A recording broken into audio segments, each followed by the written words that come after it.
Hi everyone, my name is Glenn Bartley and welcome to another video blog. As you can see, today I've got my hands full. We're going to have the Canon 400mm Shootout. I've got here the new 100 to 400mm lens. I've got the 300mm f4 with a 1.4 converter getting it to 420mm. And I've got the 400mm f5.6. I'm going to do a few tests here and see which of these pieces of equipment is the best for you. Okay, so the first test that we're going to do with these three lenses is a sharpness test.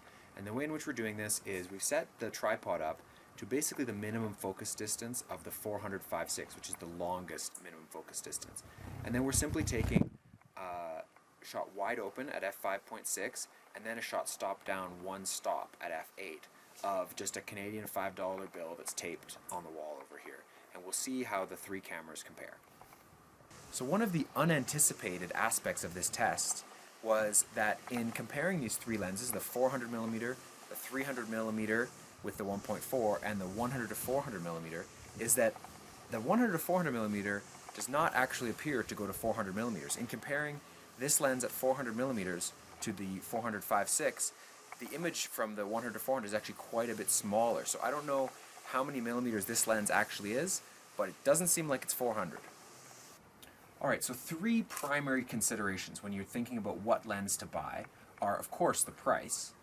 Another really important factor is the minimum focusing distance. How close can you actually focus to a subject, which will affect your true magnification of your subject, and also the weight of the lens. So when we look at these three lenses and those three criteria, we can see that the 100 to 400 is the most expensive and the heaviest, but also allows you to focus the closest. The 400mm lens is the cheapest and the lightest, but has the longest minimum focus distance. And the 300mm is kind of the most versatile. It's not the most expensive, not the least expensive, and it allows you to focus fairly close. And in terms of weight, the 400 and the 300 are pretty similar, and the 100 to 400 weighs a little bit more than both. Alright, testing is complete. It's time to judge. Which is the right 400mm lens for you? Well, when it comes to sharpness, wide open, it was pretty clear that the 400mm 5.6 was the winner. But what was surprising, to me anyways, was that the 100 to 400mm really did hold its own. The 300mm with the converter, wide open, lagged behind the other two by a pretty significant margin. However, when you stop down one stop, the 300mm f4 shot up there and was comparable to the other two lenses. Another really important concern, as we talked about, is focusing speed. And I would have to say that the winner, surprisingly, was probably the 100 to 400mm lens. And that is pretty surprising and pretty significant, considering that the 400mm f5.6 is notoriously one of Canon's fastest focusing lenses.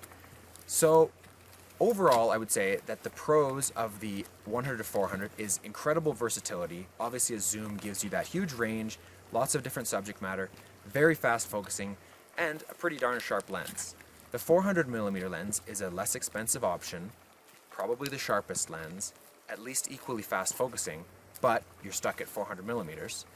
And the 300mm lens is also a very versatile option because you have a 300mm, you can throw that converter on there and get 420mm, significantly more than the other two lenses, especially when you consider that the 100 to 400 lens really seemed like it was actually at about 370mm truly at 400mm.